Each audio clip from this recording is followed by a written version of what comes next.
ప్రజాస్వామ్యానికి దేవాలయం మన పార్లమెంట్. మాన్సూన్ సెషన్ అక్టోబర్ 8వ తారీఖు వరకు జరిగింది. ఈ సెషన్లో ఒక విశేషం ఏంటంటే 2 బిల్స్, ఒకటి కాంపిటీషన్ బిల్లు, రెండోది ఎలక్ట్రిసిటీ బిల్లు. ఈ 2 కూడా పార్లమెంటరీ కమిటీస్ పంపించారు స్క్రూటినీ కోసం. అసలు పార్లమెంటరీ కమిటీస్కి బిల్స్ ఎందుకు పంపిస్తారు, ఎందుకు అవి స్క్రూటినీ అవుతాయి, దీని మీదే పెద్ద చర్చ స్టార్ట్ అవుతుంది. పార్లమెంట్ టైం మనకు తెలుసు. పార్లమెంట్ సంవత్సరంలో ఎన్ని రోజులు కూర్చున్నా సగం టైం వృధా అయిపోద్ది. దాని ప్రొడక్టివిటీ కూడా చాలా తక్కువ ఉంటుంది.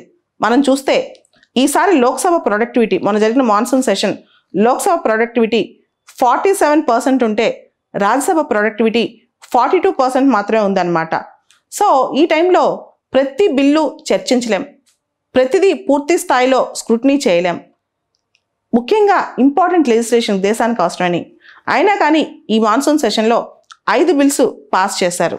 అయితే కొన్ని బిల్స్ని మాత్రం ఇందాక చెప్పిన కాంపిటీషన్ బిల్ ఒకటి, ఇందాక చెప్పిన ఎలక్ట్రిసిటీ బిల్ ఒకటి, ఈ 2 బిల్స్ని మాత్రం పార్లమెంటరీ కమిటీస్కి పంపించారనమాట. మనకి భారతదేశంలో 24 డిపార్ట్మెంట్ రిలేటెడ్ స్టాండింగ్ కమిటీస్ ఉన్నాయి. ఈ departmental related standing committees DRSCs, ఈ ఐడియా అనేది 1993 నుంచి స్టార్ట్ అయింది. ఇనీషియల్గా 17 కమిటీస్ ఉండే, ఇప్పుడు అవి కాస్త 24 అయినాయి అనమాట. ఇప్పుడు డిపార్ట్మెంట్ రిలేటెడ్ స్టాండింగ్ కమిటీస్లో ఒక్కొక్క కమిటీలో 31 మెంబర్స్ ఉన్నారు. 21 లోక్సభ నుంచి, 10 రాజ్యసభ నుంచి. ఆల్మోస్ట్ 2:1 రేషియో అని చెప్పుకోవచ్చు అనమాట. దీని అపాయింట్మెంట్స్లో వీటిలో స్పీకర్, రాజ్యసభ చైర్మన్ కీలక పాత్ర పోషిస్తారు. డిపార్ట్మెంట్ రిలేటెడ్ స్టాండింగ్ కమిటీస్ ఏం చేస్తాయి, గవర్నమెంట్ బిల్స్ ఏమైనా ఉంటాయి అంటే పార్లమెంట్లో వచ్చిన బిల్స్ స్క్రూటినీ చేస్తాయి, క్లాజ్ బై క్లాజ్ చూస్తాయి అన్నమాట. దాని తర్వాత రకరకాల డిపార్ట్మెంట్ మినిస్ట్రీకి సంబంధించిన బడ్జెట్కి సంబంధించిన డిస్కషన్స్ చేస్తాయి. దాంతోపాటు ఏ ఒక్క స్కీమ్, పాలసీ యొక్క మిషన్ కానీ, దాని యొక్క విజన్ కానీ, వీటన్నిటి గురించి పూర్తి స్థాయిలో చర్చిస్తాయి.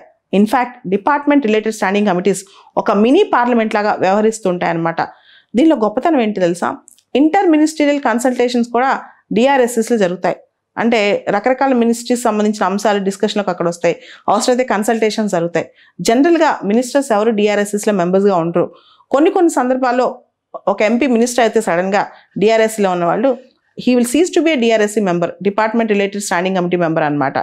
అయితే ఈ మధ్య కాలంలో మనం చూస్తే గత 3-4 లోక్సభల్లో చూస్తే కనుక, అంటే ప్రస్తుతం నడుస్తుంది 17వ లోక్సభ, 14, 15, 16 ఈ లోక్సభలో కనుక మనం చూస్తే డిపార్ట్మెంట్ రిలేటెడ్ స్టాండింగ్ కమిటీస్కి బిల్స్ పంపించడం తగ్గువైంది. ముఖ్యంగా 16th లోక్సభ వస్తే, అంటే 2019 ఎండిన 16th లోక్సభలో కేవలం 27% బిల్స్ మాత్రమే డిపార్ట్మెంట్ రిలేటెడ్ స్టాండింగ్ కమిటీస్కి పంపించారు.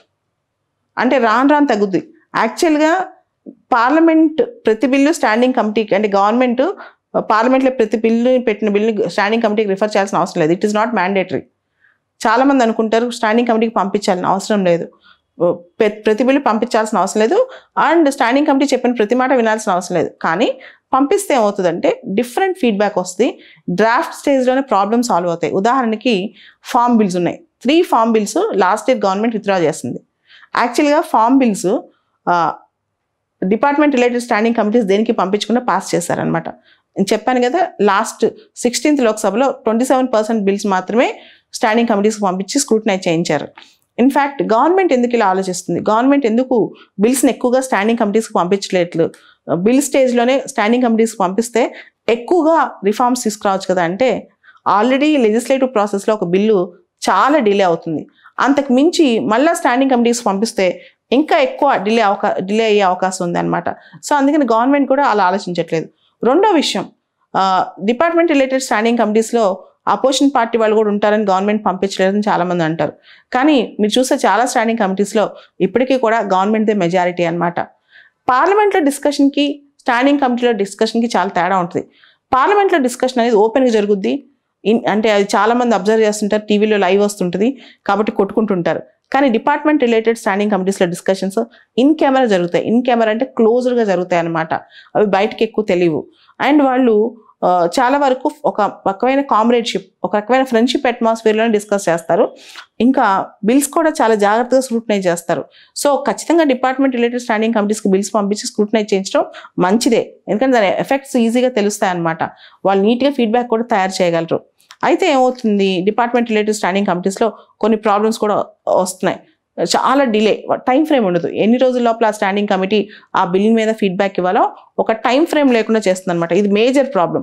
రెండోది, అక్కడ కూడా పార్టీ రాజకీయాలు, పార్టీ విప్పించుద్ది నా బిల్ని అపోజ్ చేయి అని. నిజంగా బిల్ జెన్యున్గా ఉంటే స్టాండింగ్ కమిటీలో ఉన్న ఎంపీస్ కానీ వీళ్ళందరూ ఎందుకు అపోజ్ చేయాలి?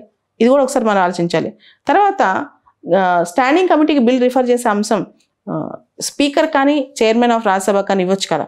అంటే స్పీకర్ కానీ చైర్మన్ ఆఫ్ రాజ్యసభ ఈ bill potential to refer this bill is very very strong and very important అన్నప్పుడు డైరెక్ట్గా స్పీకర్ చైర్మన్ రిఫర్ చేసే పవర్స్ కూడా ఇవ్వాలని చెప్పి చాలామంది అంటున్నారు అనమాట. ఓవరాల్గా టైం లైన్ లోపల డిపార్ట్మెంట్ రిలేటెడ్ స్టాండింగ్ కమిటీ కనుక ఫిక్స్డ్ టైంలో వాళ్ళు కనుక రికమెండేషన్స్ చేయగలిగితే కనుక బిల్స్ ఖచ్చితంగా పంపిస్తే మంచిది. దాంతోపాటు చాలా చట్టాల మీద బడ్జెట్ ప్రభావం ఉంటుంది అనమాట. సో ఆ ఎఫెక్ట్స్ కూడా తెలుసుకుంటే ఇంకా బాగుంటుంది.